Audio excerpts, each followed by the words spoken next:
G Kannada news ಅಡಿಯನೆಯ ಕೊನೆಯ ಸುದ್ದಿ ಮಳೆಯ ವಿಚಾರಕ್ಕೆ ಸಂಬಂಧಪಟ್ಟಂತಹ ಸುದ್ದಿ. ವರುಣನ ಆರ್ಭಟ ಸಿಕ್ಕಾಪಟ್ಟೆ ಜೋರಾಗಿದೆ. ಬೆಂಗಳೂರು ಸೇರಿದಂತೆ ರಾಜ್ಯದ ವಿವಿಧ ಭಾಗಗಳಲ್ಲಿ, ಅದರಲ್ಲೂ ವಿಶೇಷವಾಗಿ ಉತ್ತರ ಕರ್ನಾಟಕ ಭಾಗದಲ್ಲೂ ಕೂಡ ಮಳೆ ಆಗ್ತಾ ಇದೆ. ರೈತರ ಮುಖದಲ್ಲಿ ಮಂದಹಾಸ ಮೂಡಿದೆ. ಹಾಗಾದರೆ ಹವಾಮಾನ ಇಲಾಖೆ ಕೊಡ್ತಾ ಇರುವಂಥ ಎಚ್ಚರಿಕೆಗಳೇನು, ಏನು ಹೇಳ್ತಾ ಇದೆ ಮಳೆ ವಿಚಾರಕ್ಕೆ ಸಂಬಂಧಪಟ್ಟಂತೆ ಡೀಟೇಲ್ಸ್ ನೋಡೋಣ. ಕರುನಾಡಿಗೆ ಮಳೆಯ ಗಂಡಾಂತರ ಬರ್ತಾ ಇದೆ.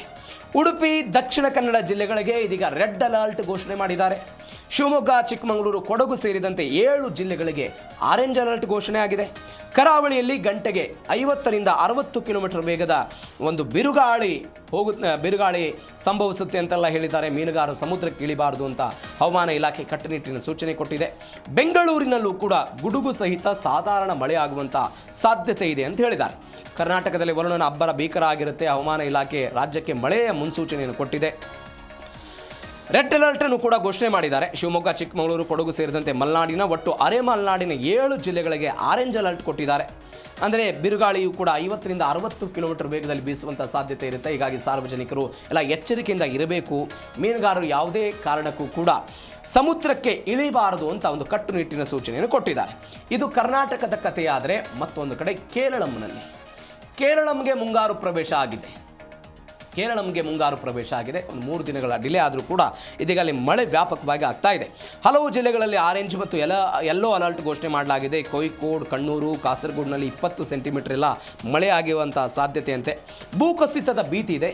ಪ್ರಮುಖ ಪ್ರವಾಸಿ ತಾಣಗಳಿಗೆ ಪ್ರವಾಸಿಗರೆಲ್ಲ ಅಂದರೆ ಕೇರಳ ಅಂತ ಹೇಳಿದರೆ ದೇವರ ನಾಡು ಅಂತ ಹೇಳ್ತೀವಿ.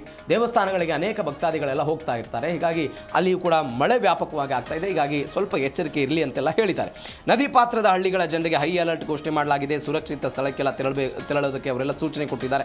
24 ಗಂಟೆಯ ಜಿಲ್ಲಾ ಮಟ್ಟದ ನಿಯಂತ್ರಣ ಕೊಠಡಿಗಳೆಲ್ಲ ಕೆಲಸವನ್ನು ಮಾಡುತ್ತೆ ಅಂತ. ಒಂದು 4 ಜನ ಸದ್ಯಕ್ಕೆ ಅಲ್ಲಿ ಮೃತಪಟ್ಟಿದ್ದಾರೆ ಅಂತ ಸದ್ಯಕ್ಕೆ ಬರ್ತಾ ಇರುವಂಥ ಡೀಟೇಲ್ಸು. ಕೇರಳದಲ್ಲಿ ಮಳೆ ಆಗ್ತಾ ಇರುವ ಪರಿಣಾಮ 4 ಜನ ಬೇರೆ ಬೇರೆ ಕಾರಣಕ್ಕಾಗಿ ಮಳೆಯಿಂದ ಮೃತಪಟ್ಟಿದ್ದಾರೆ ಅಂತ ಸುದ್ದಿ ಬರ್ತಾ ಇದೆ. ಮತ್ತೊಂದು ಕಡೆ ಕರ್ನಾಟಕದ ಉತ್ತರ ಕರ್ನಾಟಕಕ್ಕೂ ಕೂಡ ವರುಣನ ಎಂಟ್ರಿ ಆಗಿರೋದು. ಕೇರಳಂನಲ್ಲಿ ಮುಂಗಾರು ಪ್ರವೇಶ ಆಯಿತು. ಕರಾವಳಿ ಕರ್ನಾಟಕ, ಮಲೆನಾಡು ಭಾಗದಲ್ಲಿ ಮಳೆ ಆಯಿತು. ಬಟ್ ಉತ್ತರ ಕರ್ನಾಟಕ, ಬೀದರ್, ಕಲಬುರಗಿ, ಯಾದಗಿರಿಯಲ್ಲಿ ಗುಡುಗು ಸಹಿತ ಧಾರಾಕಾರ ಮಳೆಯಂತೆ 40ರಿಂದ 50 ಕಿಲೋಮೀಟರ್ ವೇಗದ ಗಾಳಿ. ಹೀಗಾಗಿ ಜನರು ಎಚ್ಚರಿಕೆಯಿಂದ ಇರಬೇಕು ಅಂತೆಲ್ಲ ಮನವಿ ಮಾಡಿದ್ದಾರೆ. ಅತಿಯಾದ ಮಳೆಯಿಂದ ನದಿ ಹರಿವಿನಲ್ಲಿ ಏರಿಕೆ ಆಗುವ, ನಾನು ನಿನ್ನೆ ಕೂಡ ಹೇಳ್ತೇನೆ ನಿಮಗೆ, ಮಹಾರಾಷ್ಟ್ರದಲ್ಲಿ ಮಳೆಯಾದರೆ ಅದು ಕೃಷ್ಣಾ ಪ್ರವಾಹ ಆಗಿಬಿಡುತ್ತೆ. ಅಲ್ಲಿ ಪ್ರವಾಹದ ಸಾಧ್ಯತೆಗಳೆಲ್ಲ ಜಾಸ್ತಿ ಆಗೋಕ್ಕೆ ಶುರು ಆಗಿಬಿಡುತ್ತೆ. ಹೀಗಾಗಿ ನದಿ ಹರಿವಿನೆಲ್ಲ ಏರಿಕೆ ಆಗ್ಬೋದು ಅಂತ ತುರ್ತು ಸಹಾಯಕ್ಕಾಗಿ 1077 ಎನ್ನುವಂಥ ಒಂದು ಸಹಾಯವಾಣಿಯನ್ನು ಸಂಪರ್ಕ ಮಾಡೋದಕ್ಕೆಲ್ಲ ಜಿಲ್ಲಾಡಳಿತಗಳು ಸೂಚನೆ ಕೊಟ್ಟಿವೆ. ಸಿಡಿಲು ಬಡಿಯುವಂಥ ಸಾಧ್ಯತೆ ಇರುತ್ತೆ. ಮರ ಮತ್ತು ವಿದ್ಯುತ್ ಕಂಬಗಳ ಕೆಳಗೆ ಯಾವುದೇ ಕಾರಣಕ್ಕೂ ನಿಲ್ಲಬಾರದು ಅಂತ ಒಂದು ಸಲಹೆಗಳನ್ನೆಲ್ಲ ಕೊಟ್ಟಿದ್ದಾರೆ.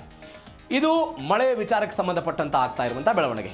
ನೀವು ಒಂದು ಕಡೆ ಪಶ್ಚಿಮ ಬಂಗಾಳದ ರಾಜಕಾರಣ, ತಮಿಳುನಾಡಿನ ರಾಜಕಾರಣ, ಮಧ್ಯಪ್ರಾಚ್ಯದ ಯುದ್ಧ ಎಲ್ಲವೂ ಕೂಡ ನೋಡ್ತಾ ಹೋದ್ವಿ.